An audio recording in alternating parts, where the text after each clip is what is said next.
काम हुआ है वो उतनी गुणवत्ता का नहीं हुआ है। आपदा के तहत भी उसमें काफी डैमेज हुआ है, और जैसा आप लोग समझ भी रहे हैं कि उसमें कार्रवाई चल भी रही है, परंतु कुछ ऐसी जो चीजें हैं जो हमारे स्तर पर नहीं है, जिलाधिकारी महोदय के स्तर पर भी नहीं है, शासन स्तर पर लंबित है, उसके लिए लगातार प्रयास किए जा रहे हैं।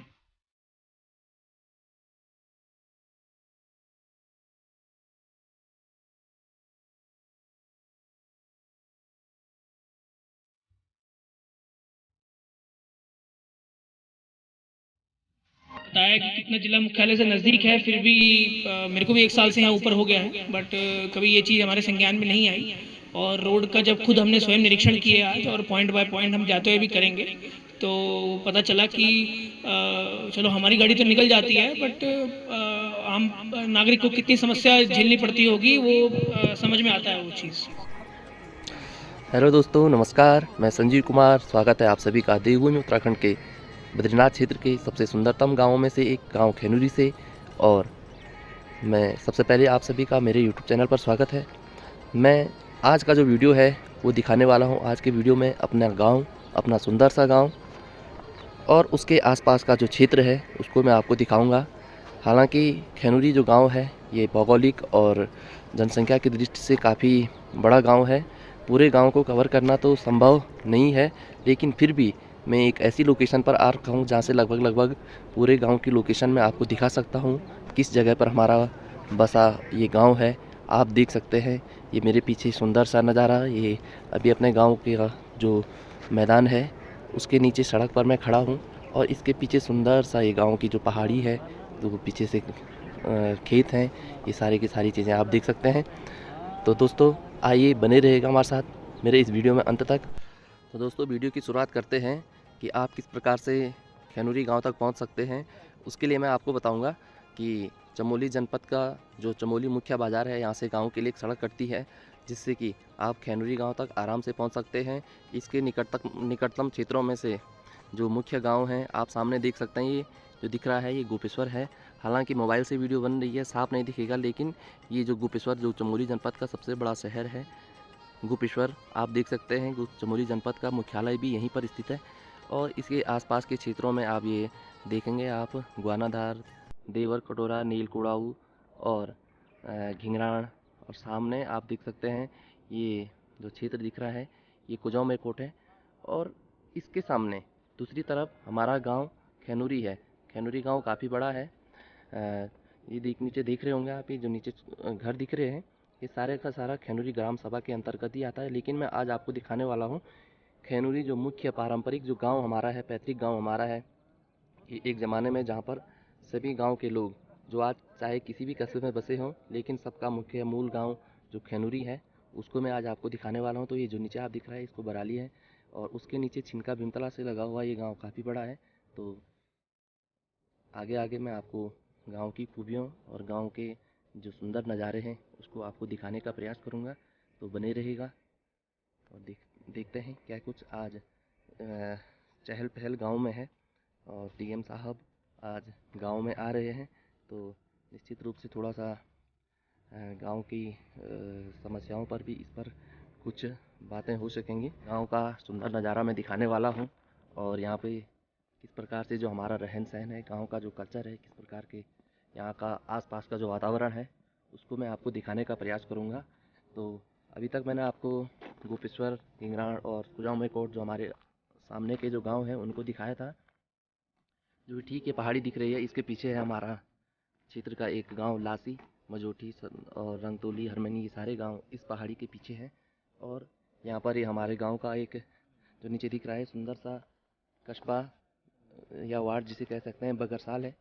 और ऐसे ही कुल मिलाकर 10 वार्ड इस गांव में हैं, जो कि चमोली, भीमतला, छिनका और बुमला से लेकर के पाट, बराली और लास्ट अंतिम खेनुरी गांव में ऊपर गांव पर समाप्त होता है। तो ले चलता हूं मैं आपको सीधे गांव की तरफ। दोस्तों अभी पहुंच चुके हैं हम अपने गांव के जो गाड़ी का जो मुख्य स्टेशन है। यहाँ से लेकर ऊपर जो भी गांव वाले जाते हैं सब पैदल ही जाते हैं। सामने हमारे ग्राम प्रधान जी दिख रहे हैं, और आप देख सकते हैं कि जैसा कि आज यहाँ पर डीएम साहब आ रहे हैं, तो उसके लिए हमारे जो गांव वालों की जो बैठक की व्यवस्था यहाँ पर की जा रही है। अभी तक सफाई का कार्यक्रम यहाँ पर चल रहा है और यहाँ से दिखाता हूँ मैं आपको अपने गांव का सुंदर सा व्यू और उसके आसपास के जो क्षेत्र हैं आप देख सकते हैं। मैं अभी स्टेशन पर खड़ा हूँ और यहाँ से ऊपर लगता है हमारा प्यारा सा गांव खैनुरी। काफ़ी बड़ा गांव ये है, लगभग 1500 के आसपास की यहाँ पर आबादी है और भौगोलिक दृष्टि से भी काफ़ी महत्वपूर्ण ये गांव है। सांस्कृतिक दृष्टि से है। यहाँ पर कुछ प्रमुख मेले और त्यौहार होते हैं, जैसे जानकी का कौथिक पूरे क्षेत्र में बहुत ही फेमस कौथिक है। बगड़वाल यहाँ पर नाचते हैं और इसके अलावा कांस पूजा और तमाम विभिन्न प्रकार के जो सांस्कृतिक कार्यक्रम हैं ये यहाँ पर लगातार होते रहते हैं। और चाहे छोटा त्यौहार हो या बड़ा त्यौहार हो, सभी ग्रामीण उसको हर्षोल्लास के साथ मनाते हैं। ये सामने जो दिख रहा है ये किलबगढ़ का डांडा है और यहाँ पर एक बहुत सुंदर सा बुग्याल, जहाँ पर कि हमारे खैनुरी गांव और आसपास के क्षेत्रों के जो गाय और भैंस रहते थे कभी ज़माने में और आज भी रहते हैं। तो बनी रहेगा हमारे साथ। अभी पहुंच चुका हूं मैं स्टेशन पर। काफ़ी भीड़ यहाँ पर है क्योंकि डीएम साहब आज यहाँ पर आने वाले हैं, तो कुछ लोग इंतज़ार कर रहे हैं, कुछ पुराने दोस्त भी यहाँ पर हैं। लोग आज पूरे काफ़ी समय बाद पुराने दोस्तों से मुलाकात हो रही है। यहाँ पर हमारे साथ हैं हमारे जेपी भाई। हेलो जेपी भाई। और बढ़िया। और बिज्जू भाई हैं, हम सब साथ ही पढ़ा करते थे। अपने चाचा जी हैं और दीपक भाई हैं। तो गांव में आने के बाद एक अलग ही सुकून जो मिलता है सबसे पहले अपने पुराने यारों को देख कर होता है। तो अभी स्टेशन के प्रतीक्षालय पर सभी लोग इंतजार कर रहे हैं डीएम साहब का, क्योंकि कुछ ही देर में डीएम साहब यहाँ पर आज आने वाले हैं। सड़क की मांग को लेकर के हम लोग गए थे, तो उसको लेकर आज डीएम साहब यहाँ पर उसके निरीक्षण के लिए, सड़क के निरीक्षण के लिए और गांव की जो तमाम सुविधाएं हैं उनके लिए आ रहे हैं। हमारे प्रधान जी भी हमारे साथ हैं। तो ये हमारे प्रधान जी हैं।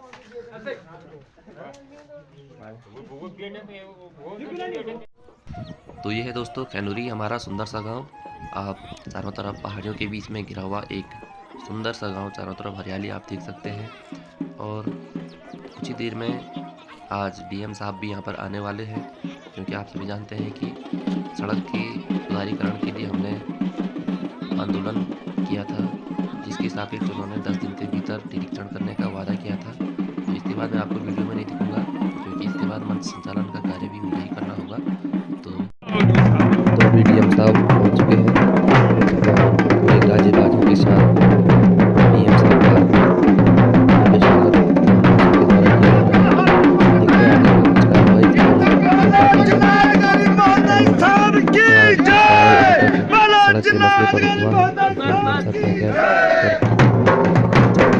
काफी जटिल समस्या यहाँ पर बनी हुई है।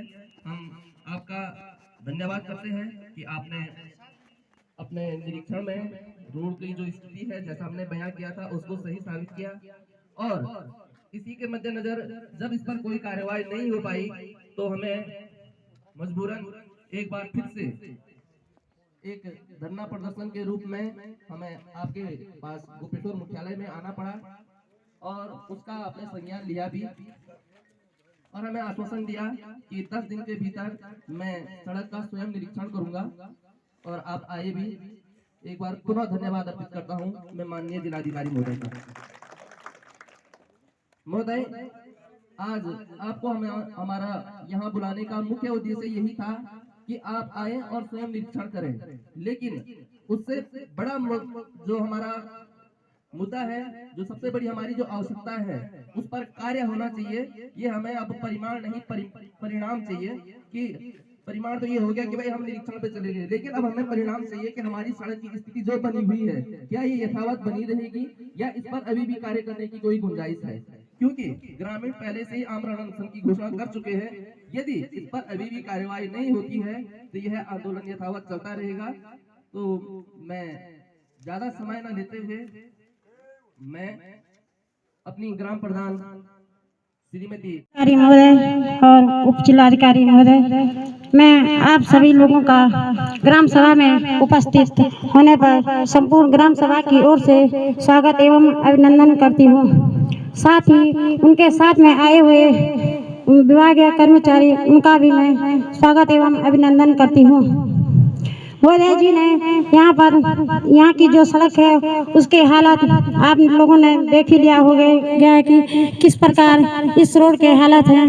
और इस रोड के बारे में हमने सरकार को 3 साल हो गए हैं और 3 साल से हम पत्र लिखते लिखते सरकार को थक चुके हैं, लेकिन सरकार इस सड़क पर कोई कार्रवाई नहीं कर रही है। और जो ये हमारी सड़क है इस पर न तो ये PWD के हैंड ओवर है और न तो ये अभी ITO पास भी नहीं है। मैं मोदी से निवेदन करती हूँ कि जरूर इस सड़क को अपने संज्ञान में लेते हुए इस पर कार्रवाई करने का कष्ट करेंगे। पुनः आप लोगों का धन्यवाद। विगत कई बार हमने इस पे जो है अपने उच्च अधिकारियों मुख्य अभियंताओं को इस समस्या को सुलझाने के लिए कई बार पत्राचार किया और उसका प्राकलन का रिवाइज करके भी भेजा, जो 3 करोड़ 7 लाख का आया है अब। और इसको हमने जिलाधिकारी महोदय के माध्यम से आपदा न्यूनीकरण मद के अंतर्गत जैसे हमको महोदय ने निर्देशित किया था उसको भेज दिया है, जो हमारे शासन हमारे वो मुख्य कार्यकारी अधिकारी के कार्यालय में पहुंच गया है। उस पर उनके स्तर से भी अब कार्रवाई की जानी है और जिलाधिकारी महोदय के द्वारा भी इस पर पत्र लिखा गया है। इसमें जो हमें निर्देश मिले थे, हम तो ये चाह रहे थे कि इसमें स्थायी समाधान हो और पूर्ण रूप का इसको ठीक किया जाए। उसमें समय लगेगा और बड़ी धनराशि भी है, सरकार शासन को उसको स्वीकृत करना है। इसमें हमने फिर कुछ छोटा एस्टिमेट इसका तैयार किया जो हमारे पास है। जिलाधिकारी महोदय के उसमें पावर में जो इसमें धनावंटन होगा उसमें हम इसका रोडवे का जो वो है GSB G2 G3 और उस तरह से थोड़ा सा नालियों का ठीक करते हुए उसमें हम करा पाएंगे सर, अगर हमसे नहीं ये तो सर हमको जैसे पैसा मिलेगा हम एक 2 महीने के अंदर कर देंगे। जी सर ठीक है। तो ये हमने 19 लाख का बनाया सर, हालांकि ये उसमें मानक में नहीं बैठता, लेकिन अगर विशेष परिस्थिति में इसमें इतना धन मिल जाए तो हम इसका जैसे ये बहुत ज़्यादा खराब था। जी सर ठीक है। जी सर जी सर तो इसमें जैसे हमें पैसा मिलेगा तो इसके हम नालियों का जो रख रखाव है और जहाँ बहुत ज़्यादा गड्ढे हो रखे उनका वो भरान करेंगे और जहाँ पर बहुत संवेदनशील स्थिति बनी वहाँ पर कुछ पुस्तकों का निर्माण किया जाएगा। लेकिन ये धनराशि इस रोड की जिस तरह से क्षति उसके हिसाब से बहुत कम है, लेकिन जिलाधिकारी महोदय का निर्देश था कि कुछ हम इसमें कर पाए अपने स्तर से, तो इसको हम करेंगे जैसे हमें धनावंटन मिल जाएगा। धन्यवाद। मतलब जो एग्रीमेंट का फाइनल है वो हुआ नहीं था, तो उसके संबंध में जो है बहुत सारे हमने लेटर्स लिए थे यहाँ से मतलब मार्गदर्शन के लिए। तो उसमें सर फिर तकरीबन 2-3 साल के बाद CO साहब का एक उसमें आदेश निकला कि इसमें एक कमेटी बनेगी, उसके बेस पे इसका फाइनल होगा। तो सर ये प्रोसेस में 2020 में ये फाइनल हुई है सर, मतलब बनने के 6 साल के बाद फाइनल हुई है। तो अगर हम फाइनल की डेट से देखें तो अभी इसको 5 साल और है इसकी DLP, पर एक्चुअल देखें तो केवल 2019 तक थी DLP। तो सर अभी अगर जो है अगर ऐसे आदेश हो जाए कि ये रोड हैंड ओवर हो जाए, चाहे आपके थ्रू हो जाए, तो सर ये हैंड ओवर हो सकती है सर। उसका बेनिफिट ये होगा कि PWD के पास अपना गैंग रहता है और भी मशीनें रहती है, तो इसका रेगुलर मेंटेनेंस हो सकता है। और सर जो एस्टिमेट हमने भेजा हुआ है वो चाहे हमें मिले चाहे उनको मिले sir, that is not matter, वो तो सर कोई भी काम उसमें कर सकता है। ये सर ये जो है, और जैसा आप लोग समझ भी रहे हैं कि उसमें कार्रवाई चल भी रही है, परंतु कुछ ऐसी जो चीजें हैं जो हमारे स्तर पर नहीं है, जिलाधिकारी महोदय के स्तर पर भी नहीं है, शासन स्तर पर लंबित हैं, उसके लिए लगातार प्रयास किए जा रहे हैं। आप लोगों की समस्या का संज्ञान पहले भी लिया गया था, कार्रवाई तब भी चली गई थी। मुझसे जो पूर्व संयुक्त मजिस्ट्रेट साहब थे वो भी यहाँ पर आए थे, मैं भी उस दिन आया था। उस दिन मेरी मीटिंग थी, मैं उस कारणवश बीच रास्ते से 2 किलोमीटर पहले से मैं नीचे से निकल गया। हालांकि इस चीज में मैं आप लोगों के बात में बोलना चाहूंगा कि जिस दिन आप लोग जिलाधिकारी महोदय के यहाँ पर आए थे, उस दिन आप लोगों ने ये इल्जाम लगाया कि संयुक्त मजिस्ट्रेट साहब आए ही नहीं है गांव में और हमारी समस्या का संज्ञान भी नहीं लिया और बीच रास्ते से वापस चले गए, जबकि ग्राम प्रधान आपके पति थे वहां पर, आप खुद थे वहां पर और 1-2 ग्रामवासी और भी थे, सब जानते। लगभग पूर्णतः सड़क का निरीक्षण मैंने किया था। उसी दिन मैंने एक्जीएम साहब को और संबंधित अधिकारीगण को ये निर्देश भी दिए थे कि आप इसका जो भी शासन स्तर पर लंबित है मामला वो लंबित रहे, ठीक है, उसमें हम कार्रवाई कर रहे हैं, पर आज के समय में कुछ इस समस्या का निस्तारण हो, अपने स्तर पे एटलीस्ट हम लोग उसमें कार्रवाई करें, ये आप सभी जान रहे हैं। तो इस चीज के लिए मैं अपना खेद भी प्रकट करना चाहूंगा, मैं आहत भी हूं उस चीज से कि आप लोगों ने गलत चीज प्रोजेक्ट करी, गलत चीज सामने बोली जिलाधिकारी महोदय के कि हमारी समस्या का संज्ञान लेने उप जिलाधिकारी नहीं आए। खैर ये चीज अलग बात है, उसके बाद भी जिलाधिकारी महोदय ने, ये आप लोगों का कर्तव्य है ना, आपको बताना चाहिए ग्रामवासियों को। खैर चलिए इस चीज को छोड़िए, मैं जस्ट मैं बताना चाहता था सभी ग्रामवासियों को कि सच्चाई क्या थी। उसके अलावा आज जो समस्याएं हैं आपकी, मेन जो सड़क का है उसका भी निरीक्षण चलते हुए वापस से जिलाधिकारी महोदय और पूरी टीम करेगी। उसके लिए जैसा कि बताया गया है कि हमने दोबारा से उसके एस्टिमेट बनवाए हैं, अपने स्तर पर जो भी पैसा हम अप्रूव करवा के उस पर कार्रवाई करेंगे। इसके अलावा जो जैंग तोक की बात है, जीआईसी की जो पाइपलाइन की बात है, इन चीजों पे भी संबंधित विभाग के द्वारा कार्रवाई करवाई जाएगी। जो बीडीओ साहब हैं इनसे भी हमने बताया गया है कि भाई जो डैमेज हुई हैं चीजें, जो खड़िंजे की भी एक बात थी जैंग तोक के पास में, उसके लिए भी कार्रवाई लिखा गया है और ये शीघ्र उसमें काम करेंगे। इसके अलावा सर जो डैमेज है हाउसेस की, वो पीएमजीएसवाई जो है वो अपना इन्होंने एस्टिमेट अप्रूव करवा के वो डैमेजेस पे करेंगे। और किसी व्यक्ति विशेष के लिए अगर जैसे खतरा उत्पन्न हो रहा है, सूरज जो बता रहे हैं जिनका, अभी चलते हुए भी इनका वो देख लिया जाएगा। और पीएमजीएसवाई से मेरा अनुरोध है और ये डायरेक्शन भी है कि इसको शीघ्र आप इस पे काम करेंगे। ठीक, धन्यवाद। खैनुरी के समस्त ग्रामवासियों को मेरा सादर प्रणाम। साथ ही हमारे जॉइंट मजिस्ट्रेट साहब, एक्सन पीएमजीएसवाई उनकी टीम और वन विभाग से भी कुछ हमारे अधिकारी उपस्थित हैं। मैं पहले ये कहना चाहूँगा कि जिस तरह से अभी ये बात हो रही थी कौन किससे नाराज़ हुआ, तो पहले ये जान ले किसी की कोई नाराज़गी नहीं है। कोई अगर आपकी चीज़ है, आपको आपके गांव के विकास के लिए आवश्यक है, तो उसके लिए आंदोलन करना या स्ट्रगल करना, उसके लिए आंदोलन करना है, स्ट्रगल करना कोई गलत बात नहीं है, ठीक है ना। ऑब्वियसली आप जब तक आप मेरे कार्यालय में नहीं आओगे, मुझे नहीं बताओगे, तो हमारे संज्ञान में कैसे आएगा और मैं यहाँ कैसे आऊँगा, ठीक है। तो सभी का मैं धन्यवाद देना चाहूँगा कि ये जटिल समस्या आप लोगों ने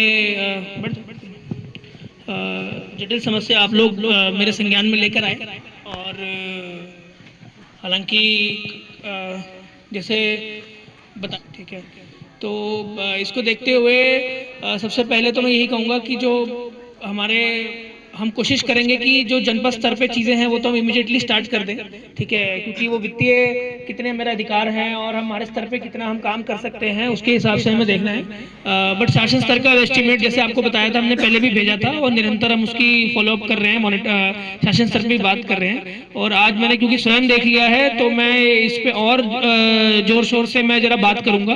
अभी मेरे को अगले सप्ताह में देहरादून भी जाना है, तो मैं जो हमारे संबंधित विभागीय हमारे सचिव हैं उनसे भी इस बारे में बात करूँगा कि जल्दी से जल्दी इस प्रस्ताव को हम स्वीकृत कराएं, चाहे वो पीएमजीएसवाई के माध्यम से हो, चाहे वो पीडब्ल्यूडी को ट्रांसफर करके हो। वो एक नीतिगत निर्णय है, वो शासन स्तर पर होगा, लेकिन हम वहाँ ये बात रखेंगे और प्रयास करेंगे जल्दी से जल्दी ये स्वीकृतियाँ प्राप्त हों और आपके रोड की जो समस्या है वो उसका निस्तारण हो सके। साथ ही जो इसके अतिरिक्त समस्याएं संज्ञान में लाई गई हैं वो मैंने खुद स्वयं भी नोट कर ली हैं, तो उनकी निरंतर मॉनिटरिंग करके हम इंश्योर करेंगे कि जल्दी से जल्दी समस्याओं का समाधान हो सके और लोगों को समस्या का सामना ना करना पड़े। और फिर से मैं धन्यवाद देना चाहूँगा, यहाँ आप लोगों ने बुलाया और काफ़ी भव्य स्वागत किया। किसी ने बोला कि जिलाधिकारी की जय, बट तब बोलना जब काम पूरा हो जाएगा, ठीक है। धन्यवाद।